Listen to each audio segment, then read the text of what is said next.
दोस्तों, जब मैं 8वीं क्लास पढ़ता था और 8वीं क्लास में दोस्तों क्या होता था कि लेख याद करना पड़ता था। जैसे दीपावली है, वंडर ऑफ साइंस है, महात्मा गांधी है, फेस्टिवल है, फुटबॉल है और पोएम अंग्रेजी से मास्टर टीचर लोग बोलते थे याद करने के लिए। दोस्तों, मैं क्या था, बहुत ही गरीब घर का लड़का था। हमको कभी ट्यूशन नहीं पढ़ाया गया। हाँ ना दोस्तों, हमारे पास इतना पैसा था कि हम ट्यूशन पढ़ सकें, लेकिन विधाता जैसे जैसे बढ़ाया लिखाया, माँ बाप गरीबी से उलझते हुए, सभी समस्याओं का सामना करते हुए हम लोगों को पढ़ाया लिखाया। कभी इस टाइम खाना, कभी उस टाइम खाना, ऐसा खा पी करके दोस्तों एक ही ड्रेस में हम लोग साल साल भर निकाल देते थे, 2-2 साल निकाल। फटे हुए कपड़ों को भी सिलाई कर कर के हम लोग पहनते थे। तो दोस्तों, गरीबी इतनी कमज़ोर कर देती है इंसान को, उसके सोचने की शक्ति को ही कमज़ोर कर देती है। लेकिन जो हिम्मत और साहस वाला इंसान होता है तो कभी गरीबी के सामने झुकता नहीं, उसका गरीबी से निकलने का उपाय ढूंढता है। दोस्तों, मैं बचपन में 13 से 14 साल का था। अपने घर की गरीबी को देखा और समझा कि मेन मुद्दा क्या है। तो मेरे समझ में आया कि मेरे घर में कोई कमाने वाला नहीं है, इस वजह से गरीबी। दोस्तों, मेरी 2 बहनें थी, माँ थी, बाप थी। हम 3 भाई भी थे, ऐसा नहीं था कि हम 3 भाई भी थे। लेकिन दोस्तों, 2 भाई हमसे बड़े बड़े थे, वो सब बाहर रहते थे और वो ऐसा कमाते थे उनको ही नहीं पूछता था। कमाते तो थे, लेकिन वो यही घर वालों को बोलते थे कि हमको ही नहीं पूछ रहा। इस वजह से घर का खर्चा और बढ़ गया, 2 बहुएँ आ गई और बीवी का भी खर्चा वो लोग नहीं उठाया। कभी बच्चों का, बीवियों का कभी खर्चा नहीं उठाया। दोस्तों, पूरी तरह से हमारा घर जैसे मकड़ी जाल बिनती है ना दोस्तों, उस तरह जाल में फंस चुकी थी। या कि समझो कि जैसे मछली जाल में फंस गई है। लेकिन मछली कभी कभी देखते हैं ना, मछली जाल में भी आके उछल के भाग जाती है। उसी तरह दोस्तों, जाल में हम लोग तो चारों तरफ से फंस गए थे। ऐसा नहीं था कि हम लोगों का पैसा बस का कर्जा था, नहीं। पहले के ज़माने में बाड़ी में गेहूँ, बाड़ी में चावल, बाड़ी में ऐसा दे देते थे आदमी की घुन लग जाने से ख़राब हो जाएगा, तो बाड़ी में दे दो, आएगा तो दे दो। दोस्तों, चावल से लेके आटे तक का बाड़ी हमारे घर में था। अब समझ लो क्या क्या चीज़ का। दर्जी का उधारी चलता था और चक्की वाले का उधार ही रहता था, फिर वो कॉपी में लिख देता था, फिर ब्याज चलाने लगता था।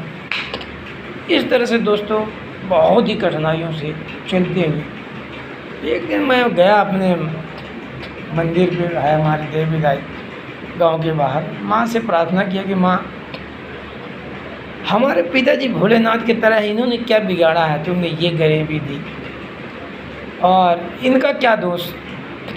हमारे पास उस समय दोस्तों 10-12 एकड़ ज़मीन थी।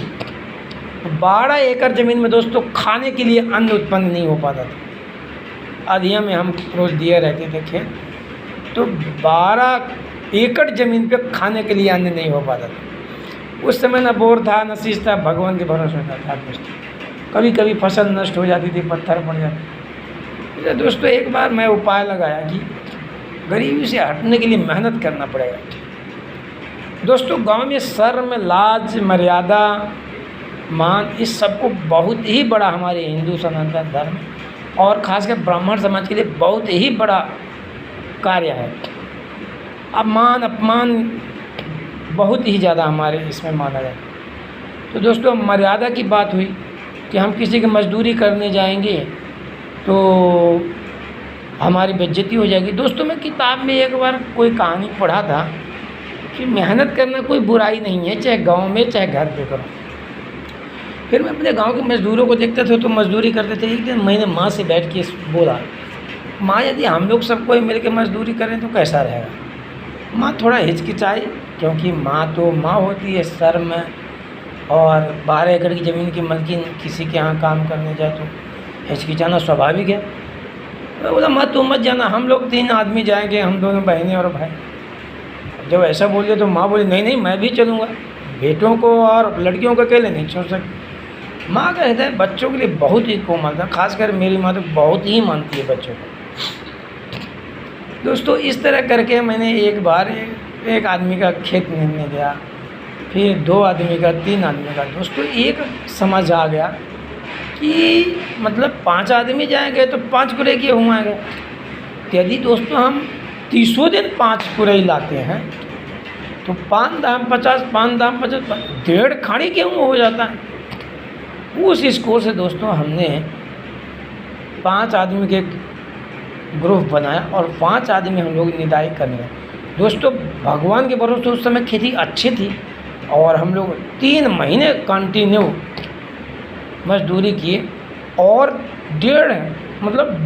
30 पूरे की गेहूँ, तो 30 230 से 90 दोस्तों 1 कुंटल गेहूँ का हम लोग, 1 टन हो गया ना, 1 कुंटल। हाँ 100 किलो से भी ज़्यादा हो रहा, 30 दूनी 60 30 टन 90 किलो गेहूँ दोस्तों। 90 किलो दोस्तों गेहूँ जब हो गया तो खाने के लिए भी पर्याप्त हो गया और कुछ आदमियों को देने के लिए भी हो। अच्छा दोस्तों ये तो समझ आ गया कि मजदूरी करने में फ़ायदा हुआ। दोस्तों जब चैत्र का महीना आया तो हम लोग धुआंधार काम किया। सिस्टम क्या था उस समय कि 1 कुरई 2 पैला देते थे प्लस जेटा देते थे। तो हमने सिस्टम हटाया कि देखो चाचा मामा दादा जो भी थे, देखो हम मजदूर नहीं है, हम मजदूरी नहीं लेंगे, हमारे सीधे 2 कुरई कर दो। दोस्तों 2 कुरई सामने वाला मान लिया कि एक जेठा में 5 जेठा लेंगे तो 5 कुरई भी जाता था। जेठा में तो ऐसा होता था कि 3 पैला भी जाता था, 1 कुरई भी चला जाता था। बड़ा जेठा बनाओगे तो 1 कुरई भी जाएगा। तो इस हिसाब से उन्होंने सोचा 2 पैला चलो कम ही मांग रहा थे। तो दोस्तों 2 कुरई 1 आदमी के प्रति। दोस्तों हमने क्या किया कि हमने कॉन्ट्रैक्ट लेना शुरू कर दिया। कूता में जैसे आदमी लेता है कि चलो चाचा हम आपका इतने, वो बोलेगा इतने हज़ार में, इतने खाड़ी में, तो हम बोलते कितना खाड़ी पे दोगे आप? सामने वाला बोला 2 खाड़ी में, चलो आपका काट लेते। दोस्तों इस तरह कर करके हमने कम से कम सीजन में मानोगे नहीं 14-15 खाड़ी गेहूँ कमाया। जितना खेती वाले खेत से नहीं कमाया उतना हम लोग मजदूरी किया। और दोस्तों उसी मजदूरी के उसी पैसों को बाद में पैसे में परिवर्तन कर दिया। हम लोग क्या करने लगे कि दोस्तों अभी गेहूं का रेट होता था तो जो मजदूरी होती थी हम लोग बोलते मजदूरी में हमको लगा ले। तो इसी तरह दोस्तों पहले गेहूं चुकाया, फिर पैसा चुकाया, फिर अपने घर के जो जेवरात गहन रखे हुए थे। हमारे मम्मी के पास 3 पाव की सकरी थी दोस्तों और छड़ा थे 6, 3 पाव के छड़ा, मतलब 3 दूनी 6, मतलब 1.5-2 किलो के करीबन दोस्तों माँ की चांदी थी। इस तरह करके चांदियों के भी वापस लाया, खेत गहन रखे थे सारे, खेतों को वापस लाया, सभी का कर्जा। दोस्तों ये सब समझ गया कि अब ये लोगों को कोई दिक्कत नहीं है। मैं बोला माँ अब मुझे बाहर जाने दे। तो मैं समझ गया कि अब यहाँ का कार्य हो गया, कर्जा पर्जा वाला कार्य हो गया, तब यहाँ से कोई काम नहीं, तो हम निकल गए। दोस्तों इस तरह करके हम बाहर आ गए और हमने पैसा भेजना शुरू किया। दोस्तों हमने आया एक बार थोड़ा बहुत कर्जा दिया और मेंटेनेंस बनाया माँ को बैठा के। माँ कितना आदमी को कितना कर्जा है, माँ को बैठाया, नाम लिखाया, सबका रुपया पहले लिखाया, फिर उनके पास जा के दोस्तों हर आदमी का जॉइंट करवाया। ब्याज सूद जो जैसा लिया था ब्याज सूत्र करके जॉइंट करके ओके कर दिया, गोला मार के आ गया कि इसके रुपए की अब ब्याज शुरू हो गई। ऐसा करके दोस्तों हमको मालूम चल गया। दोस्तों 2000 के करीबन की बात है, 2000 के पहले 2003, हाँ 17 साल के सर 15 साल 2003 करीबन दोस्तों तो बात है। दोस्तों मैंने उस ज़माने में हिसाब किया तो 1.5 लाख रुपये मेरे घर में कर्जा था। सोचो दोस्तों उस ज़माने में 1.5 लाख, जिस ज़माने में आदमी 900 रुपये में नौकरी करता था, 800 रुपये में 10-1000 रुपये में नौकरी करता, उस ज़माने में 100 रुपया मतलब 4 दिनों में होता है, 25 रुपये मजदूरी थी। उस ज़माने में 1.5 लाख। हमने दोस्तों एक बार गया, थोड़ा मोड़ा बहुत आदमी कर्जा चुकाया। दूसरी बार दोस्तों हमने प्लान बनाया, कंपनी में आया वापस, थोड़ा सा दिमाग दौड़ाया और कंपनी में शोर मचा दिया कि एक आदमी का हमारे डेथ हो गई भाई, यार हमारे पास पैसा है नहीं, कृपया सब कोई मदद करो। दोस्तों कंपनी में इतने अच्छे आदमी थे तो जिससे 1000 रुपये मांगता तो वही दे दिया। इस तरह दोस्तों करके हमने 90,000 रुपये कंपनी से इकट्ठा किया और 90,000 रुपये दोस्तों लेके आया घर में, मीटिंग बैठाया और बोला 1.5 लाख रुपया का मामला है और 90,000 मेरे पास है, 50,000 की ज़रूरत पड़ती है। दोस्तों हमने 50,000 रुपये का खेत ज्ञान रखा और हमने बोला हम मुझका भी नहीं, और उस तरह करके 1.5 लाख रुपये कर्जा पूरा ख़त्म कर दिया। दोस्तों आया दूसरी बार तो खेत मुटकाया, लेकिन दोस्तों ये कार्य केवल मैं ही किया, दोनों भाइयों में कोई नहीं किया। जय श्री राम, जय राम।